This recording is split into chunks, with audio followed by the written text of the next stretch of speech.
Police वाले ने बिल्कुल सही किया, सरकारी तंत्र है, सड़कों को अगर आप घेरेंगे तो आपके साथ इस प्रकार की हरकत की जाएगी और आपको बर्दाश्त करना पड़ेगा।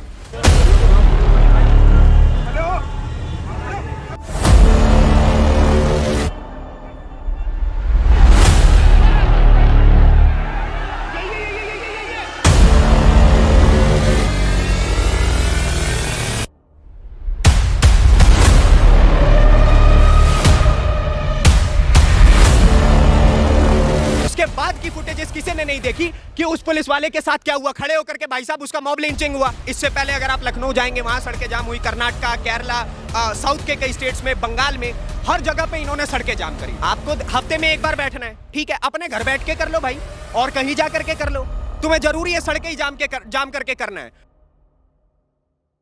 जी नमस्ते, आपका शुभ नाम? नीतीश ठाकुर। अभी हाल में ही इंद्रलोक में, दिल्ली के इंद्रलोक में एक घटना सामने आ रही है जिसमें रोड पे नमाज पढ़ा जा रहा है और एक पुलिस वाला उस नमाजी को लात मार रहा है। उस पर आपकी क्या टिप्पणी है? देखिए, टिप्पणी क्या ही होगी, आप अगर इतिहास में झांके, ठीक है, सबसे पहले तो भाई साहब लोगों के घर चुरा लो, उससे पेट ना भरे तो उनके जो जन्म स्थल हैं, उनके देवताओं के, वो चुरा लो, उससे भी पेट ना भरे तो भाई साहब सरकार की प्रॉपर्टी चुरा लो, उससे भी पेट ना भरे तो सड़कें चुरा लो। यह इतिहास रहा है, ठीक है। और उसके बाद अगर आप उसके विरोध में किसी प्रकार का कोई प्रतिशोध उतारेंगे तो सबसे पहले वो आपका विरोध करना शुरू कर देंगे। और एकता जो होती है ना सर, एकता वो सबसे ज्यादा पावरफुल होती है। जो हिंदू नहीं दिखा पाते वो एकता वो लोग दिखा करके, और आप देखिए कि इंद्रलोक में जो चीज हुई वो अल जजीरा तक चलाने को तैयार है, वो बीबीसी तक चलाने को तैयार है, लेकिन जब हिंदुओं के ऊपर पथराव होता है तो कोई हिंदू खड़ा होकर के नहीं बोलेगा कि भाई साहब हमारे ऊपर पत्थर चल गए। आप देखिए, ऐसा नहीं है कि ये पहली बार सड़कें जाम कर रहे हैं, ठीक है, इससे पहले अगर आप लखनऊ जाएंगे वहां सड़कें जाम हुई, कर्नाटका, केरला, साउथ के कई स्टेट्स में, बंगाल में, हर जगह पे इन्होंने सड़कें जाम करी। और जब पेट नहीं भरा तो आ गए दिल्ली में, और दिल्ली में तो आपको पता ही है, मोटा भाई बैठे हुए हैं, उनके हाथ में पुलिस, उन्होंने डंडा लाठी का प्रयोग करना दिखा दिया कि किस प्रकार से प्रयोग होता है। और उसके बाद देखिए कि क्लिपिंग कितने अच्छे से की गई, वीडियो फुटेजेस कितने अच्छे से निकाली गई कि दिखाया गया, देखिए हम लोग कितने ज्यादा बेचारे किस्म के व्यक्ति हैं। हम लोग अगर अपने खुदा के सामने अपनी बात रखने को भी जाते हैं, हम उनके सामने पूजा पाठ, सो कॉल्ड पूजा पाठ करने भी जाते हैं, तो भी हमारे ऊपर लाठी डंडे बरसा दिए जाते हैं। भाई साहब पूजा पाठ हम भी करते हैं। इस वक्त जिस प्रांगण में मैं खड़ा हूं, यह मंदिर का प्रांगण है, और मेरे पीछे एक बार अगर आप कैमरा घुमाएंगे ना तो आपको पता चलेगा यहां पे पूजा पाठ हो रही है, क्योंकि हम लोग इस जगह को ओव करते हैं, हम लोग यहां पर आकर के पूजा पाठ कर सकते हैं, हमने ये देवी स्थल बना रखा है। लेकिन आप लोग क्या कर रहे हैं? आपको हफ्ते में एक बार बैठना है, ठीक है, अपने घर बैठ के कर लो भाई, और कहीं जा करके कर लो, तुम्हें जरूरी है सड़कें ही जाम करके करना है। और अगर आप एक बात बताइए, सरकारी तंत्र है, सरकारी व्यवस्था है, उन्होंने कुछ सोच समझ के ही एक्शन लिया होगा। पहले तो प्यार से ही बोला होगा ना कि भैया ये क्या कर रहे हो, और बोलना क्या चाहिए आपके तो खुद के दिमाग में होना चाहिए कि भाई मुझे मेट्रो स्टेशन के नीचे आप बैठ करके ये कर रहे हो हैं। तो ये किस प्रकार का प्रोपेगेंडा है, सबसे बड़ा सवाल ये है। और जो भी उस पुलिस वाले ने किया है, ठीक है, मुझे नहीं पता कि मैं अब ये सही बोलने जा रहा हूं, गलत बोलने जा रहा हूं, लेकिन मैं ये समझता हूं कि जितने भी सनातनी इस वीडियो को देखने वाले हैं वो सभी जानते हैं कि उस पुलिस वाले ने बिल्कुल सही किया, सरकारी तंत्र है, सड़कों को अगर आप घेरेंगे तो आपके साथ इस प्रकार की हरकत की जाएगी और आपको बर्दाश्त करना पड़ेगा, ठीक है। इंद्रलोक, आप सोचिए, इंद्रलोक नाम उस जगह का इंद्रलोक है, इंद्र देवता को हम लोग कितना पूछते हैं, और वहां पे आप सड़क पे बैठ के ये हरकत कर रहे हैं। अरे भाई तुमने इतनी सारी मस्जिद ऑक्यूपाई कर रखी है, आधे से ज्यादा के पास पेपर नहीं है, फिर भी हमने दे रखी है कि चल भाई वहीं बैठ के शांत रह लेगा। लेकिन तुम अगर वहां बैठ के भी शांत नहीं रह रहे हो तो भाई साहब अंतकाल तो वही होगा कि शिव जी का तांडव वाला रूप दिखाना पड़ेगा। और जब हम लोग तांडव करते हैं तो थर थर कांपना शुरू करोगे। याद है ना, जब शिव जी तांडव करते हैं, जटाटवी गलत ज्वल प्रवाह पावित स्थले गले विलंब विलंबितम भुजंग तुंग मालिकम डमट डमट डमट डमन निनाद वड्डम अरवयम चकार चंड तांडवम तनोतुना शिवा शिवम। तो वो शिवा और शिवम दोनों हैं, ठीक है। आपको मैं रामधारी सिंह दिनकर की एक बड़ी अच्छी कविता है, उसकी लाइनें सुनाता हूं। दृग हो तो दृश्याकांड देख, मुझमें सारा ब्रह्मांड देख, चर अचर जीव जगशर अक्षर नश्वर मुनिस्य सुरजाति अमर, सतकोटि सूर्य सतकोटि चंद्र षटकोटि सरित सर सिंधु मंद्र, ठीक है। जंजीर बढ़ाकर साधिने, हाँ हाँ दुर्योधन बांधिने, ठीक है। तो हमारे देवता के बारे में तो हमारे पास इतनी व्याख्या, इतनी सारी किताबें, इतनी सारे प्रमाण है, इतनी सारी पुस्तकें, उसके बाद हम लोग जाकर के नहीं बोलते कि ये सड़क हमारी, ये सृष्टि हमारी दी हुई है, ठीक है। कृष्ण जी ने तो अपने मुख के अंदर पूरी सृष्टि खोल करके दिखा दी थी। हम चाहे तो एक बार को सड़क पे पूजा पाठ कर भी ले, उसके बावजूद भी हम इस सरकारी तंत्र, इस सरकारी व्यवस्था को समझ करके ऐसी हरकतें नहीं करते हैं। तो तुम कौन होते हो भाई?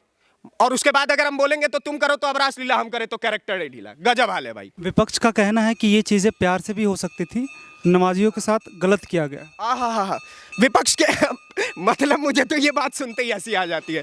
विपक्ष के दिल में ना सबसे पहले हृदय एकदम उनका पिघल जाता है कि ये चीज तो प्यार से भी हो सकती थी। और जब भगवा झंडा तुम्हारे मस्जिद के आगे कोई लेके जाता है तो तब तो तुम्हें प्यार नहीं आता है कि जाकर के तिलक लगा दूं, भगवा आकर के स्वागत कर दूं, फूल की थाली लेके खड़ा हो जाऊं, हैं?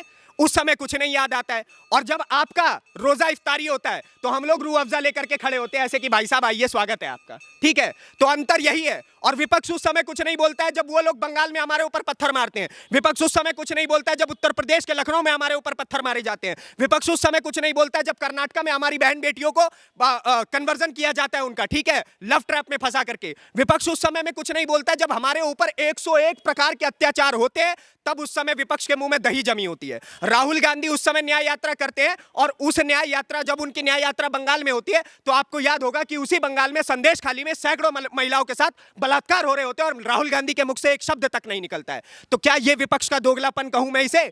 और यही कारण है कि सिमटते चले जा रहे हैं, सिमटते चले जाएंगे। राम मंदिर अयोध्या की बात आपको याद होगी, जब हम लोग अपने कोर्ट में जाकर के केस लड़ रहे थे ना, उस समय ये लोग पता है क्या लिखा करते थे? सनराइज ओवर अयोध्या, सलमान खुर्शीद की किताब, उस किताब के 13वें चैप्टर में सलमान खुर्शीद ने क्या लिखा? उसने बोला कि भाई साहब हिंदुइज्म आईसिस और बोको हराम है, मतलब हम आईसिस और बोको हराम है, हम तो जय श्री राम कह के नहीं फटते हैं। और वो लोग क्या कह के फटते हैं आप भी जानते हैं, मैं भी जानता हूं, आप भी इस चीज से क्लियर है, मैं भी क्लियर हूं।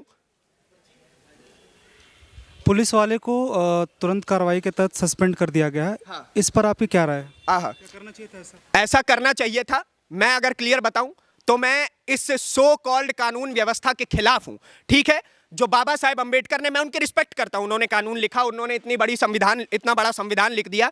लेकिन आपको पता होगा कि जब एक महिला के साथ बलात्कार हो जाता है 2012 में, तो सुप्रीम कोर्ट का मुंह नहीं खुलता है कि किसी बलात्कारी को जाकर के उसी समय जाकर के फांसी पे नहीं टांगते हैं। लेकिन एक पुलिस वाले ने सही एक्शन ले लिया तो उसको उसी टाइम ऑन 1 सेकंड के अंदर अंदर उसको निष्कासित कर दिया गया। लेकिन उसके बाद की फुटेजेस किसी ने नहीं देखी कि उस पुलिस वाले के साथ क्या हुआ। खड़े होकर के भाई साहब उसका मॉब लिंचिंग हुआ, और मॉब लिंचिंग को लेकर के तो मोदी जी ने इतना बड़ा कानून ला दिए ना, छाती पीट रहे थे ना अपनी। अब उस कानून का प्रयोग करिए और ये जितने भी जिहादी वहां पर बैठे हुए थे, एक एक के ऊपर ढंग से लाठियां कुटवाइए, तब जाकर के इनके दिमाग में आएगी कि हम कौन है और ये कौन है, उनकी हरकतें कैसी है, हमारी हरकतें कैसी है। आप एक बात बताइए, एक नमाजी था, उसको लात मार दिया, ठीक है, चलो एक बार को मान लिया गलत हो गया, ठीक है। आपने उसी समय पुलिस वाले को क्या किया? उठा करके निकाल दिया कि भाई साहब आप काम मत करिए।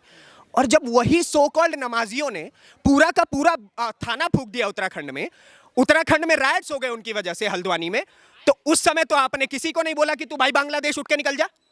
उस समय भी स्ट्रिक्ट एक्शन, मतलब अगर दोनों तरफ करना है स्ट्रिक्ट एक्शन, अगर पुलिस वाले की तरफ से, क्योंकि पुलिस वाले ने गलत किया, तो उसी तरीके से पुलिस वाले के साथ गलत हुआ तो स्ट्रिक्ट एक्शन वैसा ही उठा करके सबको बांग्लादेश भेजिए। लेकिन आपकी हैसियत नहीं है सर।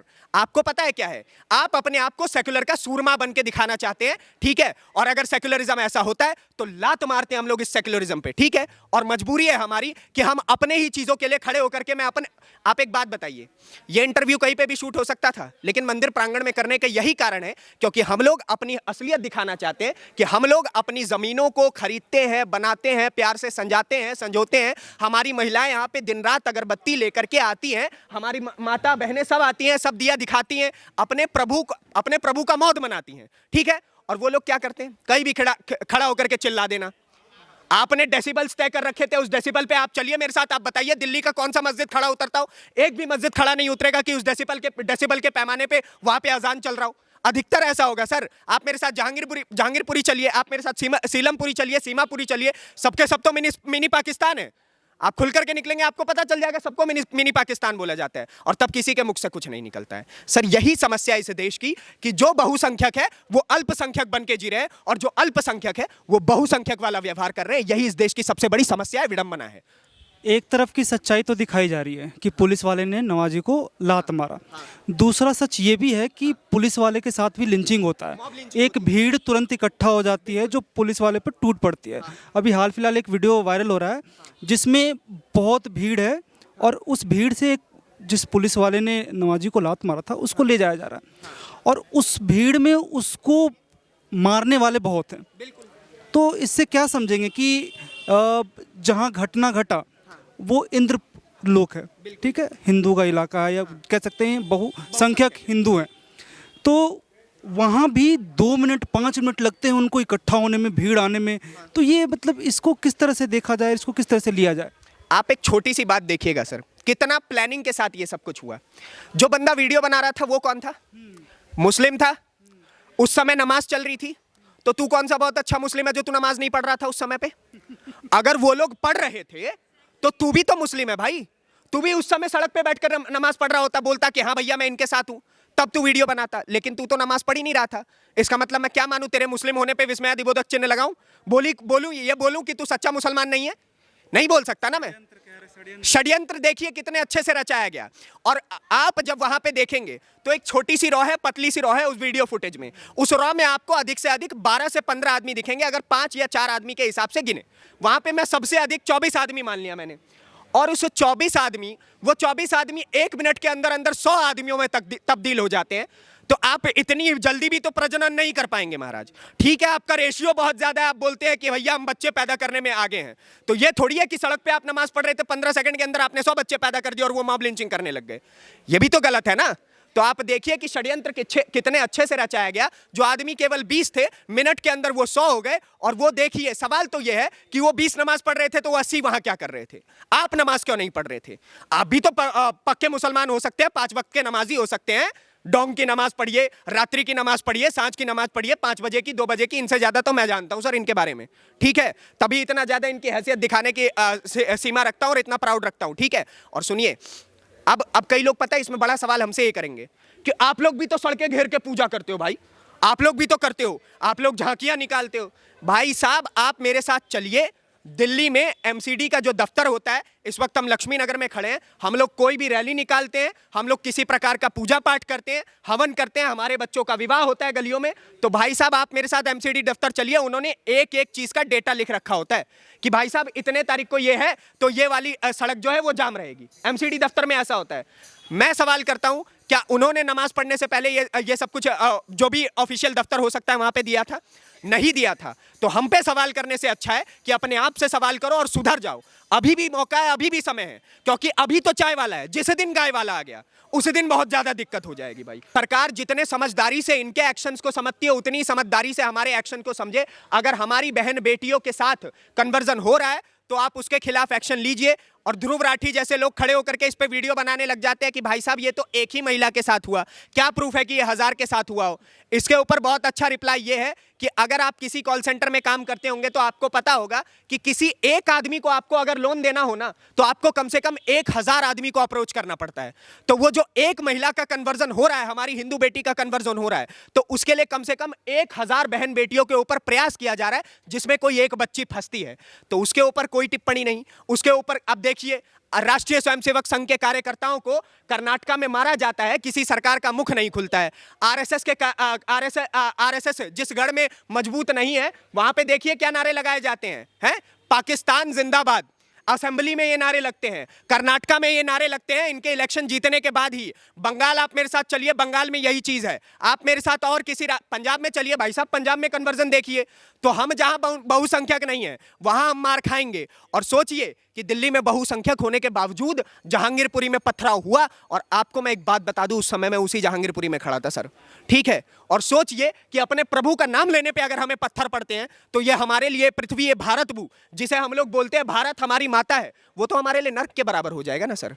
तो कम से कम मेरी भारत मां को संजो के रखने का प्रयास करिए, इसको संभाल के रखने का प्रयास करिए, ताकि हम लोग सुखी रह सके, ठीक है। और हम हिंदुओं के ऊपर अगर पथराव होगा तो एक समय ऐसा आएगा कि भाई साहब, आपने सुना होगा, बड़ी अच्छी लाइन है कि आपने भजन सुना होगा, ठुमक चलत रामचंद्र बाजत पैजनिया, ठीक है। और अगर जिस दिन वो वाला अवतार दिखा दिया कि धमक चलत रामचंद्र और हलकत लंकनिया, तो कितने ज्यादा लंकाधिपति जाके बर्बाद हो जाएंगे, उनको पता भी नहीं चलेगा। ऐसे ऐसे कितने राक्षस हमारे पूर्वजों ने मारे थे, और वो संस्कार हमारे अंदर भी है, ठीक है। परशुराम हमारे अंदर भी जीवित है, ठीक है। श्री राम हमारे अंदर भी जीवित है, अर्जुन हमारे अंदर भी जीवित है। समय आने पर कौरवों का वध होगा, ठीक है। और आप समझिए कि ऑफिशियली लैंग्वेज में मैंने बोल दिया, अब आगे आप समझ लीजिएगा। बहुत बहुत धन्यवाद। बहुत बहुत धन्यवाद।